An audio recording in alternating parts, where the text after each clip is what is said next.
Hi, everyone. Dr. Nicola Ducharme here with Restore Medicine. I am joined today by my other naturopath at Restore, Dr. Steph, and we're going to be talking to you about SOT therapy. It's a sort of new novel therapy that we are very excited to be bringing to Restore Medicine and are offering as of right now. And Dr. Steph has been the driving force behind that and doing all the research and getting certified. And so hi, Dr. Steph, how are you? Hello, good. I'm excited to talk about SOT today. Yeah, absolutely. Give So our people some more info about it. yeah, I know, 100%. So Dr. Steph also works mostly with chronic Lyme, does a lot with mold, mycotoxin illness, things like that. So she's very much familiar with this space, and obviously that's predominantly what we do here at Restore. So she's very much aligned in our goals to help folks with chronic complex illness, including tick-borne infections. So Dr. Steph, tell us a little bit about SOT and what it is and kind of how it works. Yeah, so SOT, like you said, is kind of a new novel treatment that's coming into the Lyme arena. It's been around in Europe for Lyme for about 10 years or so now, but it's just making its way into the US sort of scene. It's also used for cancer and has been around for cancer for quite a bit, but a little bit newer on the Lyme end. So just a basic overall view of SOT and what it is. It's a targeted molecule that's created by a specialty lab. They put it into an IV form and you infuse it, and it's directed at one specific infection where it goes around throughout the body, binds to the messenger RNA of the infection, and kind of shuts it off and stops it from being able to continue surviving and replicating. So the goal is to sterilize whichever target microbe you're getting the SOT made for. Super. So it's actually really working on the DNA kind of level, It is. all the genetic reproduction. Exactly. Yeah, it is considered one of like the genetic drugs, but it doesn't interfere with our human genetics. So you're not changing the actual DNA of the individual.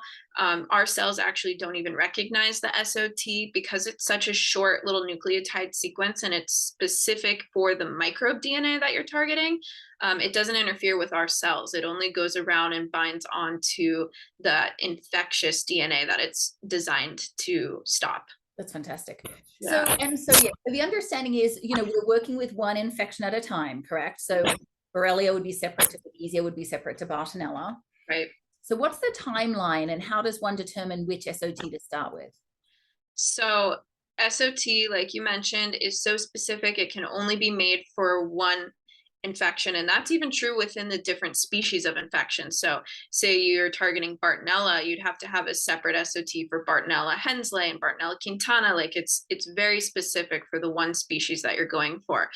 The best way to start with SOT is to have lab results and see kind of where your antibodies are at, which infection is showing in the labs, and also connect that with the symptom picture of the patient, of course. So getting to know what symptoms are most bothersome for them and how that kind of connects with the different infections and how they present. So from both the labs and the patient picture, we kind of put that all together and choose an SOT target that's the best for them to start with.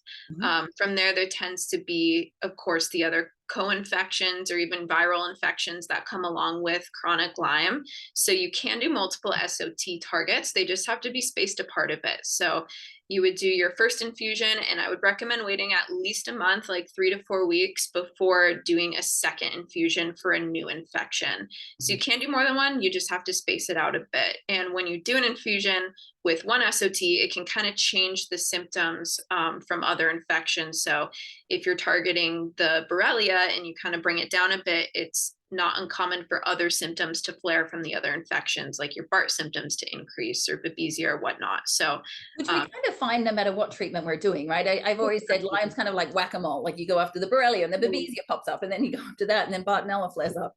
exactly how it is. So pretty similar to whether you're treating with herbs or antibiotics or whatnot, SOT has those same sort of potential side effects with the Herx reactions, like the die-off reactions when you start to kill off the microbes, or the other infections that are underlying to pop up a bit more. So those are the main side effects that you see after an SOT infusion as well. Right. So after SOT, there can be a Herxheimer reaction. Yeah. What else, what are other possible side effects, if any, are we looking at? It sounds, because, and also from the study and research I've done, it's very compatible with one's body because it's made from one's own, blood sample. Right.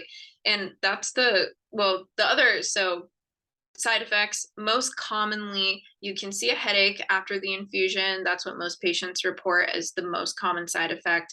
Flu-like symptoms afterwards, the next few days or so, and then herc symptoms, which is of course kind of fluish anyways for most people, or just a flare in the symptoms you're already having. Gotcha. So those are the biggest side effects. Other than that, we don't see much else that comes up, just the flaring of the typical stuff.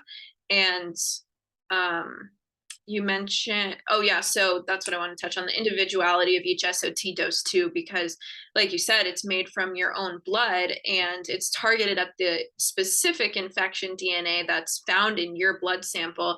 And the cool part is that it's so individualized, it wouldn't even work for someone else. So say I ordered a Borrelia SOT for me and we gave it to you as an infusion, it wouldn't do anything because there wouldn't be anything to recognize within your body. So it truly is individualized medicine, which is like there's nothing else like that for Lyme disease. Right. And that's the thing with Lyme disease is, everyone is so different and the different strains. So when you were mentioning like, okay, it's even targeted to a strain. And I was like, well, but on labs, we only test for so many strains, or how are we going to know if one strain was missed on labs? But it doesn't matter because they'll figure that out on their lab end. Exactly. Yep. They isolate it and find it. And I asked that question when I was doing the training with RGCC, like, what if you don't find it in the bloodstream? And the doctor that was training me mentioned that she's never seen that happen, maybe once in the whole time that she's been with RGCC, which has been for many, many years now. So not often that they can't isolate the actual microbe DNA once you find the target. Super.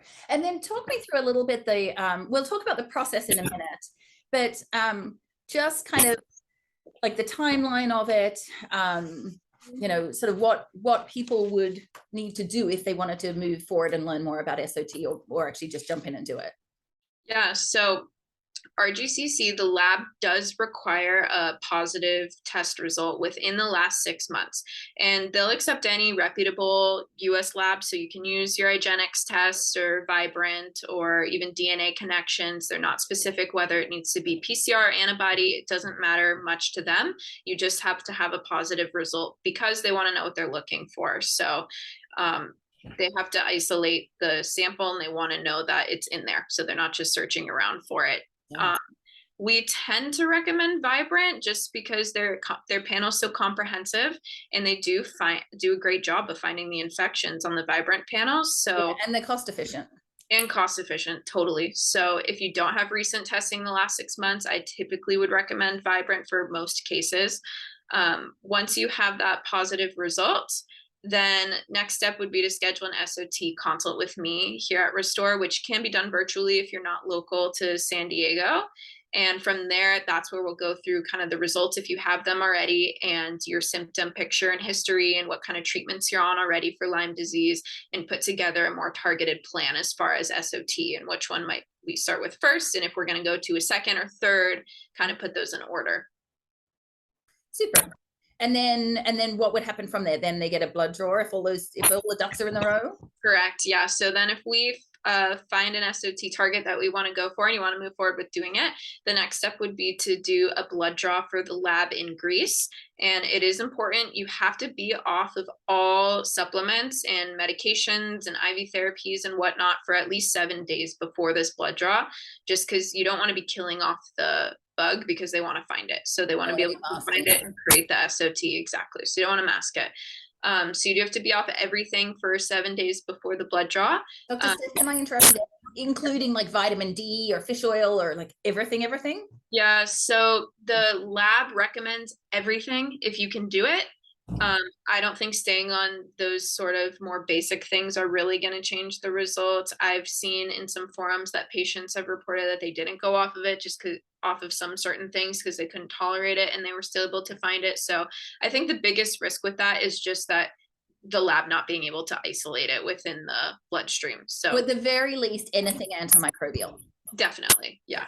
Anything antimicrobial for sure. Okay, and you can help navigate that with patients too. I mean, obviously, some people are going to be on certain medications that they're dependent on. Right, totally, and not to stop anything you're fully dependent on, but antimicrobials, for sure, I'd recommend going off of. So you can come into Restore here to do the blood draw for our GCC. We're totally set up to do the draw and send it off to Greece to the lab.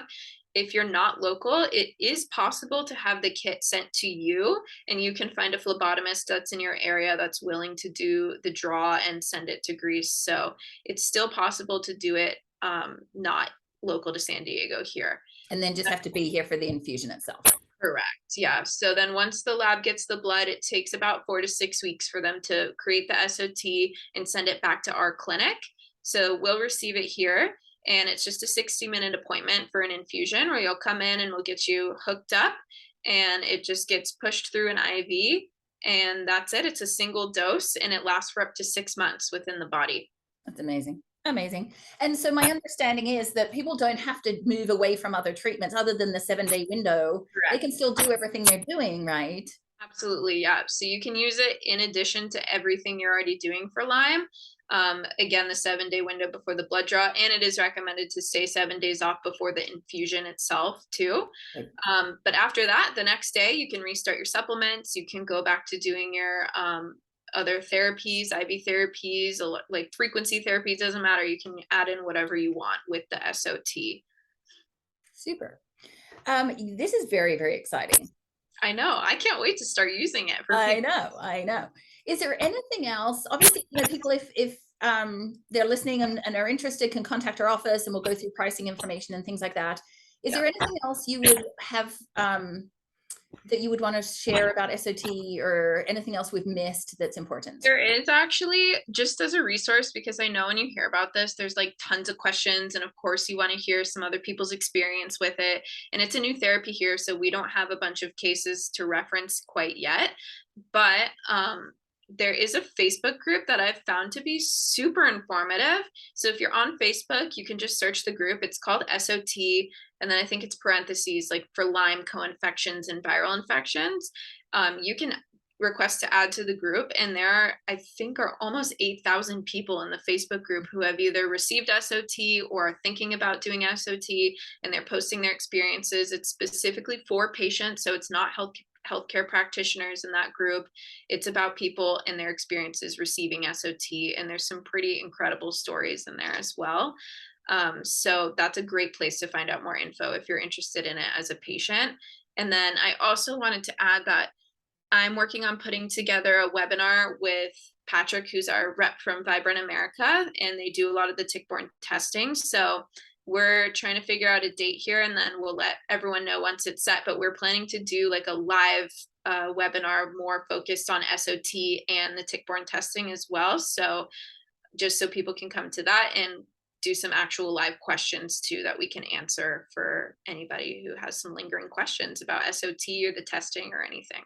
Super, great. Well, yeah, once we get that date, we will get that out on our Facebook page and through our newsletter and things like that. So, well, Dr. Steph, thank you so much for spending some time with me today and just kind of going through this. I know people are going to have questions, and we're here to help and guide and support, and we're excited to have our very own testimonials too. Yes. As we get into this. So we can do SOT as of right now. We're all set up with the lab. We have everything that we need in terms of supplies and such. And we have Dr. Steph, who is now trained and certified. And so it's wonderful. So yeah, any questions, reach out to the office, info@restoremedicine.com. And we'll be happy to help and answer any questions that may be. And then we'll look forward to the webinar. That sounds great. Yeah, thanks for having me. All right, you're welcome. All right, take care, everybody. Bye-bye.